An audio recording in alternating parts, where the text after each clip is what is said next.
But really, when we talk about the shared values that movements have, inspirational leaders help. Yeah, that definitely helps. Being able to rally around specific people. Symbolism, I think, is a really important thing. It's recognizing that people believe the same things as you, and symbols help with that. Common interests, being able to talk to people about the things that you care about, being able to see a spark in their eye when they believe the same things as you is really important. Shared emotional experiences, victories, defeats, going through the fire together. These are all really important things to me that are catalysts for movement building. But I think that the thing that sustains a movement, and the reason that I'm really excited that things like CMX actually exist, and that you are all here talking about community building, is that I think community is what actually keeps a movement sustained. And this is something that we are thinking about every single day at OFA, because we want to build a long-term grassroots movement that is working towards changing this country. We want this to be an evergreen organization because we are almost all volunteer-driven, and we're thinking constantly about how to keep those elements of a movement in place and how to foster and sustain a community within people who are working together towards a common goal and sometimes doing really, really hard work. I actually talked to someone earlier, Emily, where are you? Emily, you want to raise your hand? I happened to mention that I work for OFA, and she was like, oh, I was an OFA chapter leader back in 2010 or something like that. And we immediately sparked a conversation. We were like, oh, that's awesome. And she was like, yeah, it was really hard work. And I was like, yeah, I know it's really hard work. I just sit back and write tweets and you do all the work. But thank you so much. But yeah, so it can be really grueling work. You're doing issues advocacy. You're trying to move Congress, which historically does not want to move. You're trying to work with your state legislature. You're working on trying to get marriage equality passed in Illinois, which is something some of our volunteers just did. Or you're trying to get background checks, stronger background checks for gun sales in Washington, which is what some of our volunteers are working on right now. So this is not glorious or sexy things on any given day. So how do you get a group of people who care about the same things to want to continue to be around each other and want to continue working towards that same goal? This is why I think community building is something that's really important. There's kind of a few different elements when we at OFA are thinking about how our volunteers are working together. One is membership. We think about what makes someone feel like they are a part of OFA. Symbolism helps, and I love this photo because this guy on his phone is at one of our events, and he's clearly owning it, right? He's like, I'm a part of OFA, I got it on my phone. But what makes someone feel like they're a part of OFA? We're really intentional about the language that we use when we talk about OFA as an organization. We don't use exclusionary language. We don't say, thank you for helping us do that, because you're part of OFA too. You did it too. So it's not just us. If you took an action, you signed up and you tweeted to your member of Congress, you did any number of actions that we allow you to do to be a part of it, you did that thing too. It's not just us. We are very intentional about making our membership, our walls for what it means to be membership, very transparent, and we want you to come under the fold that is OFA. Shared emotional experiences, I already talked about this a little bit, but our volunteers, what I really love about them, we have them at our HQ all the time. We're constantly doing trainings. We're trying to equip them on the latest issues. We're trying to tell them about what's going on in Congress, what they can be working on, or giving them presentations about climate change and scaring the crap out of them, because climate change is really scary and it scares me every time I hear about it. And what I love about it is that I get to see the relationships that have naturally been built there. And I hear stories like somebody is crashing on somebody's couch while they're in town, or somebody helped someone move, or we talk about OFA like it's a family, because it is. It's like a family. We say if somebody goes off to do something awesome, we talk about how they're leaving the family, but we're still there for them. And it's very intentional language. We want it to feel like a family. At this point, there are thousands of people in the OFA family, which is a little crazy. and it's emotional. Another thing is something that we call bi-directional influence.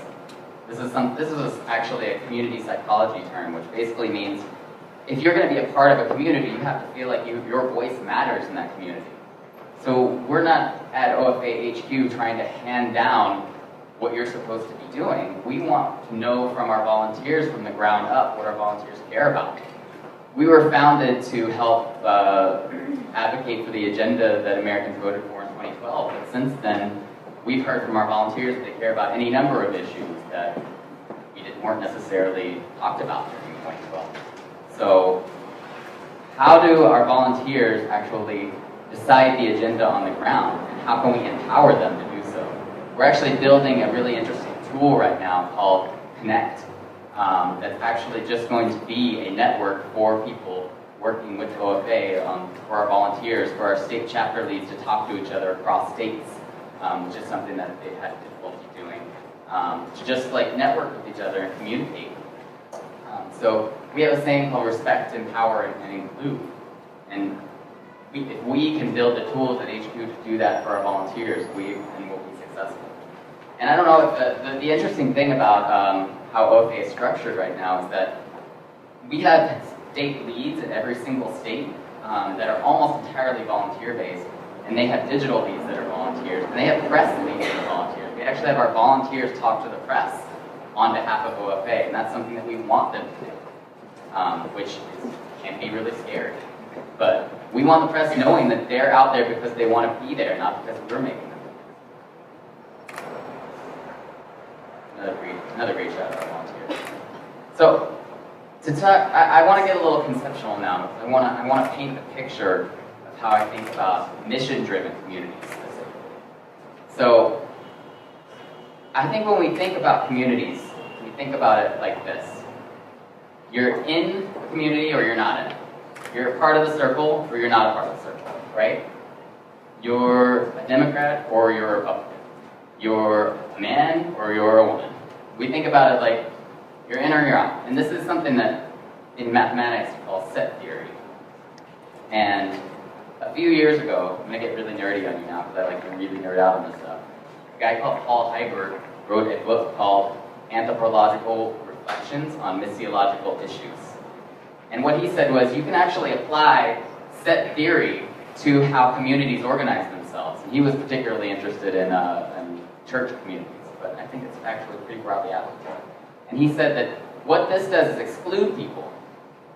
If you think about a community like this, there are a lot of people on the outside of this community looking in, and maybe they want to get in, but they don't really know how, because you've set these really specific boundaries and these really specific rules and values about what your community looks like, and that's really intimidating to people on the outside. And that's something especially at OFA where Barack Obama has a history of, as a community organizer, bringing new people into the political process, and we, as history of progressive organizers, want to bring new people into the political process. So it's really important to us that those boundaries are not that heavy, right? So the somewhat opposite of this, why is there a J in the middle? That used to be a heart. Lost in translation. So let's pretend, let's call this the J theory. But basically this is the opposite of that is called something called centered set model, which means that it's not so much important who you are or what you believe or like what your history is especially, what your ideology is. What matters is where you're going and what actions you've taken to get there. So the people in the middle here, is this a laser pointer? I love laser pointers. Yes! The people in the middle here are, you can see the arrows, they're going in all kinds of directions. There might be some people headed straight towards the idea or the same direction you're going, and you believe the same things, and you value the same things, and they're like, yes, we're right there. And then there are some people who are kind of like that, like, yeah, I kind of get that, and I might on some days be going the same direction as you, and some days I might not. And then there's some people out on the outside who are like, I haven't even heard of you, I don't even know who you are, right?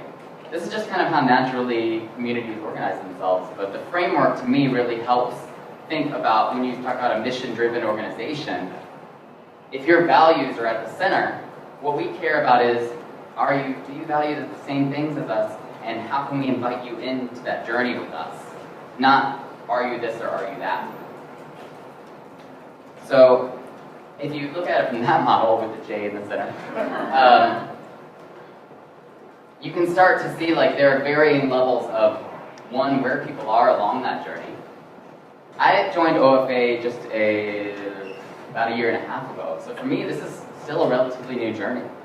But I felt like I was folded in and brought in as part of the family really quickly, and I loved that, because I was very intimidated. I was like, I don't have a history of organizing, I'm not crunchy, I haven't marched on Washington, like, am I okay here? And a lot of people were like, yeah, you're totally okay, thank you for doing this. And so, if we look at it like this, where people are on the spectrum means that we should talk to them differently, right? If you're way on the outside, maybe some mass communication, just some awareness tactics make sense for you, because you don't know who we are, and we need to do a little bit of explaining. If you're closer to the center, those tactics might not make any sense. Like, we need to treat you like we actually have a relationship with you, and you know a little bit more about us, and how can we activate you and like get you out and taking action and doing things on our behalf. And the really interesting thing about this is that people will naturally cycle in and out of this. They'll naturally be going one direction or the other, and that's okay. You know, like, life changes, like, people in the family leave the family. It's natural. But if you're communicating to people where they are, then that's okay. And this is kind of how we think about our communication strategy in terms of bringing people into the fold. You may have seen it broken down like this. I feel like there's some like traditional marketing people who this would appeal to in terms of influencers and mass media. But the whole idea, if you've ever heard the term ladder of engagement, this is what the ladder of engagement looks like, right? You get people to take a really easy action on the outside that moves them up the ladder and makes them feel closer to that core value system